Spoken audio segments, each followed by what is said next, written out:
Hey guys, my name is Ryan and welcome to Overwatch Central. So we wanted to start with the main news, which is that Sombra is getting another buff on the next PTR update. This could be tonight, tomorrow, next week. We're not entirely sure when the next PTR update will be, but I imagine it's going to be fairly close, seeing as this buff isn't big in a massive hero change, but it's something that people have been looking for with Sombra for quite some time. It basically boils down to this: Sombra and her team will be able to see the health packs visibly through walls. This is a change that was initially suggested by Mr. Bufffinger on the Battle.net forums, and his reasoning is that it would greatly encourage the team to take full advantage of Sombra's usefulness. People quickly dismiss her because they don't feel her presence. If the teammates can see an indicator, basically the same thing as an indicator to see your own team but making it distinguishable, of a hacked health pack, it would greatly improve Sombra's side of being indirectly useful. Another thing is that teams won't have to waste their time guessing if a health pack has been hacked or not. This is another thing as well, that Sombra can't actually see which health pack she's hacked through walls, and this would help her out in the sense that she knows which of her health packs have gone off cooldown, so she knows where to sort of travel to re-hack them or to see if the enemy Sombra has taken them. But yeah, Jeff Goodman said we're going to try this next PTR update, let us know how it feels both as Sombra's and just as a random teammate, and I think that this is sort of highlighting what they want to do with Sombra with the changes that we've seen. As a reminder to the Sombra changes, the sound effect and VR distance from entering and exiting stealth has been reduced to 15 meters, basically meaning that she won't be as loud when she's coming out of stealth by being good. Been here all along. It was really annoying.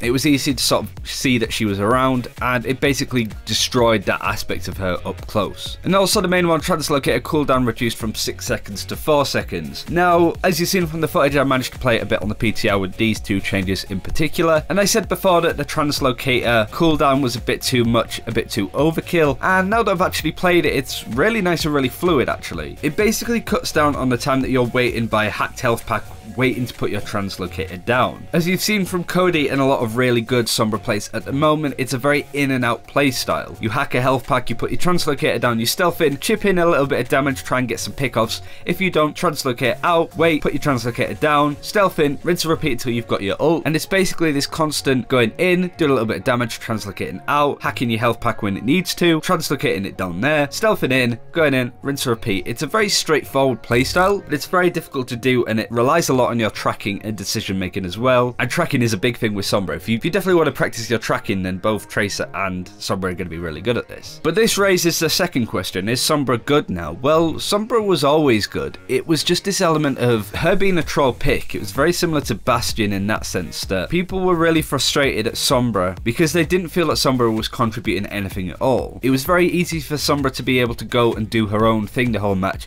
and you barely seeing her. She's not the kind of person that would be top of damage unless you count her EMP, which takes shield off, which counts as damage apparently. But in those big team fights where you want everybody on your team battling, contesting on a point, Sombra is very difficult to make use of in those situations, especially at lower skill ratings. She's a hero that relies a lot on game sense, decision making, but also mechanical skill as well, by being able to track, line up headshots, that kind of thing. So no, she was never a bad hero, but these changes are nice. They're not something that's gonna make the hero OP at all, but certainly the change that Jeff Goodman and Mr. Buffinger are sort of working on here is a nice way to sort of address the fact that Sombra sometimes feels isolated from her own team. I don't think anybody would say that Sombra's idea of a hero is particularly bad, but the frustrating thing of having a Sombra on your team is you feel that they aren't often contributing as much as a Tracer, a Soldier, McCree, stuff like that. So it can often feel that you're just not doing enough damage on your team. This was especially prevalent in the triple tank meta, where you needed to do a lot of damage to kill these tanks with the high sustain that they had. Now it's a little bit different with the dive mechanics. Sombra would work really well in a dive team as well. And with his nerfs to Ana, we're going to see more Zen as well. The EMP obviously killing a lot of Zen shield health. So you are seeing a couple of my heroes being entered into the fray as hard counters and as other options as well. If you're in silver and gold, Sombra is just going to be really difficult to play, mostly because people will think that you're trolling and want you to change to something else. But this is the current situation at the moment. I feel over time people get used to Sombra. She's a very interesting, unconventional way of playing, so it's going to take quite some time to get used to it, and then she's going to be a much more valid pick. So to answer the question, is she good now? Well, she was good before, but she's much more accessible and much more of a team player now, I feel, with these changes that are going to come in on the PTR next. But that's it for this time. Thank you very much for watching. This is what I think of Sombra. I'm really curious to see what you guys think of her as well. Do you think these changes are a step in the right direction? Do you think she's much more viable, or do we need much more stronger changes to come in for my waifu? But until next time, take care.